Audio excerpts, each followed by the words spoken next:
Assalamu alaikum wa rahmatullahi wa barakatuh. My name is Iftikhar Khan, and today I'd like to invite you to join me on my trip to one of California's most magnificent national parks, Death Valley.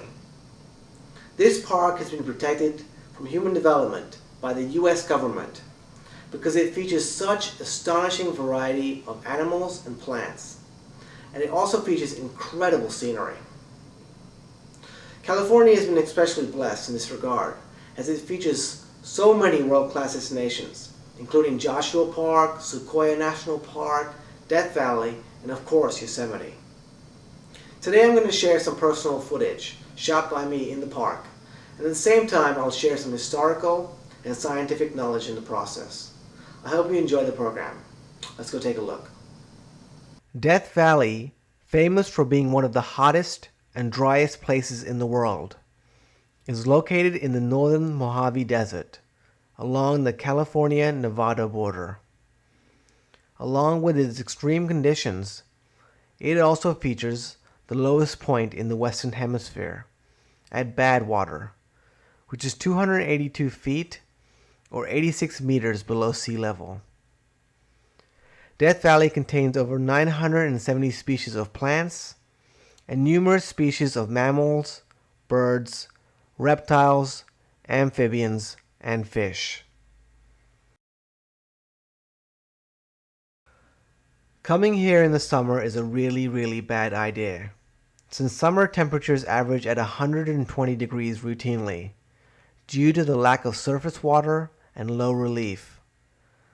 The second highest temperature recording on Earth was recorded here on July 10th, 1913, at a horrific 134 degrees Fahrenheit or 57 degrees centigrade.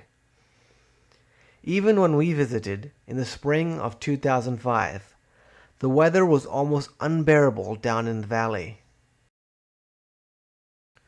The first known non-Native Americans to enter the valley arrived in the winter of 1849, thinking they would find a shortcut to the gold rush happening in California. They were unable to find a way out of the valley for weeks, and were forced to eat several of their oxen to survive. After abandoning their wagons, they eventually were able to hike out of the valley. After leaving the valley, one person reportedly said, "Goodbye, Death Valley," which is where the infamous name now comes from. For a brief period, the area hosted several little towns, made up of miners searching for gold and borax, a mineral used to make soap. But the combination of extreme conditions and little success led to people moving away, creating eerie ghost towns. President Herbert Hoover proclaimed the area a U.S. national monument in 1933, setting aside almost 2 million acres of southeastern California and small parts of westernmost Nevada. In 1994, the monument was expanded by 1.3 million acres and promoted to the status of a national park by the passage of the Desert Protection Act. This made it the largest national park in the lower United States. Even though the park is known around the world, its remote location and infamous reputation has resulted in it being not as popular with tourists as other national parks.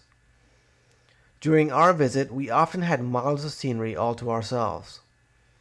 It is somewhat of shame because, as you will see, the park offers a huge variety of scenery and wildlife.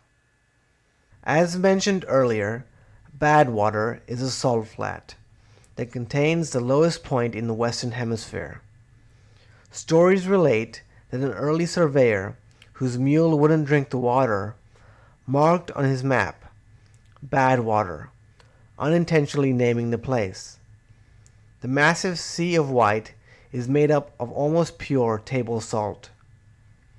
When significant rainstorms flood Badwater, the area is covered with a thin sheet of standing water. Due to the relentless heat, the newly formed lake doesn't last long though. Bad water never dries out completely though, and even manages to support a unique species of fish. Literally in the middle of nowhere, and a true sight to see, is Scotty's Castle, located in northern Death Valley. The story behind its conceptions is almost as interesting as the building itself. A character by the name of Walter Scott convinced millionaire Albert Johnson to invest in a gold mine. When Johnson came to see what he was investing his money into, he realized that Walter Scott had swindled him. But the warm, dry heat of the desert instantly improved Johnson's health, and he decided to relocate to the region, with Scotty as his guide. Construction began on the castle in 1924, and over $2 million was spent building it. The castle began to be known as Scotty's Castle, instead of Johnson's, because Scotty would pretend it was his. Today, the castle is operated by the National Park Service and is an interesting peek into the lifestyles of the rich in the early